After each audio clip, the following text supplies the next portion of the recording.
एक छोटे से कस्बे रूपनगर में आर्यन नाम का लड़का अपनी माँ सरला के साथ रहता था। आर्यन के पिता का देहांत तब हो गया था जब वह बहुत छोटा था। माँ सरला लोगों के घरों में काम करके मुश्किल से 2 वक्त की रोटी जुटाती थी। सरला के हाथों में एक अनोखा जादू था। वो चाहे दाल बनाए, सब्जी या मिठाई, उसमें ऐसा स्वाद होता कि लोग छक कर उंगलियां चाटते रह जाते। एक दिन सरला अपनी टूटी फूटी रसोई में समोसे तल रही थी। तेल की खुशबू पूरे मोहल्ले में फैल गई। तभी आर्यन रसोई में दौड़कर आया। माँ, क्या गजब की खुशबू है! समोसा बन रहा है ना, बस एक खा लूं।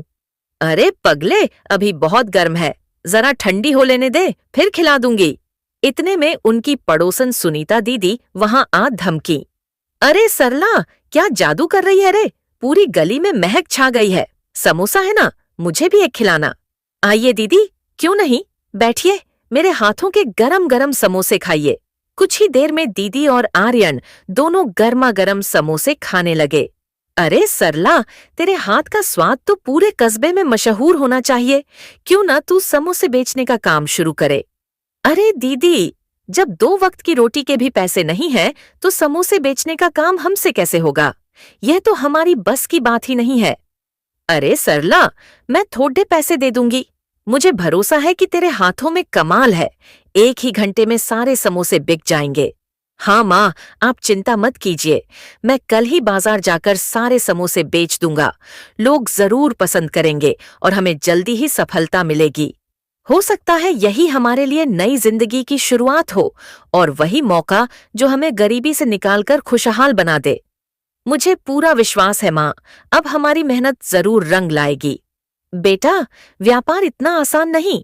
अगर घाटा हो गया तो हम सुनीता दीदी को वापस रुपए कैसे लौटाएंगे? लेकिन सुनीता और आर्यन के समझाने पर उसने हामी भर दी। अगली सुबह सूरज उगते ही सरला ने ढेर सारे समोसे बनाए। सुंदर सी टोकरी में सजाकर उसने आर्यन को थमा दी। आर्यन बड्ढे जोश से गलियों में घूमने लगा।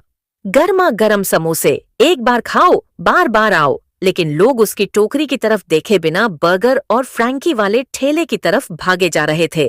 चलो चलो, नया चाइनीज ठेला खुला है, गर्मा गर्म समोसे, एक बार खाओ, बार बार आओ। आर्यन का दिल टूट गया। पूरा दिन उसने कोशिश की, लेकिन कोई खरीदार नहीं मिला।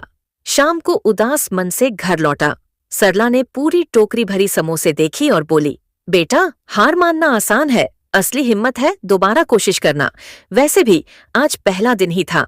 अगले दिन आर्यन समोसे लेकर बाजार गया और अगले दिन भी वही हाल रहा।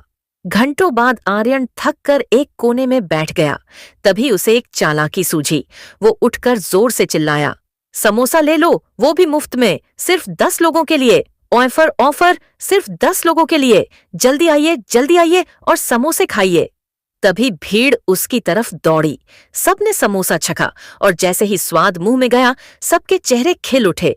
अरे, ये तो अद्भुत है, बर्गर फ्रैंकी के आगे तो कुछ भी नहीं।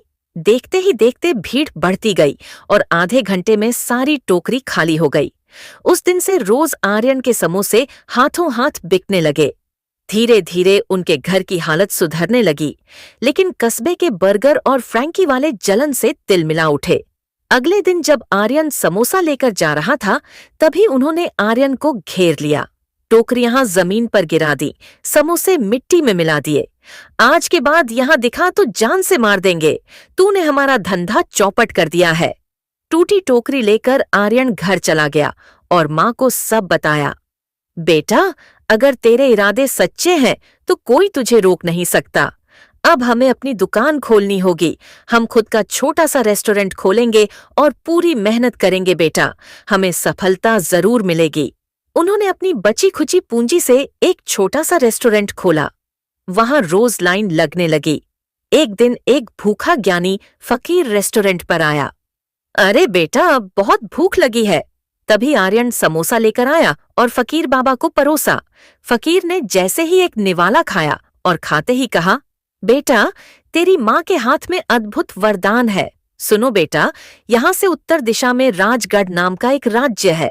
वहाँ की राजकुमारी ईशानी को किसी भी चीज में स्वाद नहीं आता। राजा ने ऐलान किया है कि जो उसकी स्वाद की भूख मिटा देगा, वही उसका पति और राज्य का उत्तराधिकारी बनेगा। आर्यन हक्का बक्का रह गया, लेकिन फकीर ने आशीर्वाद दिया। हिम्मत कर बेटा, सफलता तुझे ही मिलेगी। आर्यन समोसों से भरी टोकरी लेकर राजगढ़ महल पहुंचा।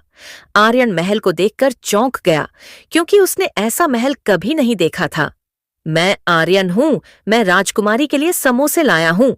हे, तुम तो एक साधारण बालक लग रहे हो। अगर तुम्हारे समोसे राजकुमारी को पसंद नहीं आए, तो राजकुमारी द्वारा तुम्हें शेरों के पिंजरे में डाल दिया जाएगा। आर्यन डर तो गया, लेकिन मां की याद कर बोला, मैं तैयार हूं। मैं आर्यन हूं, मैं राजकुमारी के लिए समोसे लाया हूं। फिर से कोई नया खाना? मुझे नहीं लगता कि इसमें कुछ स्वाद होगा। लेकिन जैसे ही उसने एक कौर लिया, उसकी आंखें चमक उठीं। वाह, इतना स्वाद मैंने पहले कभी नहीं चखा। राजा भी खुद चखने आए और हैरान रह गए।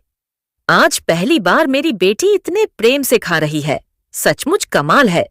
राजा ने पूरे दरबार में वचन दिया था, जो भी मेरी बेटी के मुंह का स्वाद वापस लाएगा, उससे मैं राजकुमारी का विवाह करवाऊंगा। इसलिए आज राजकुमारी ईशानी का विवाह आर्यन से होगा और यही इस राज्य का भावी राजा होगा। तालियों और खुशियों से पूरा महल गूंज उठा। इस तरह एक साधारण सा समोसा बेचने वाला लड़का राजगढ़ का राजा बन गया।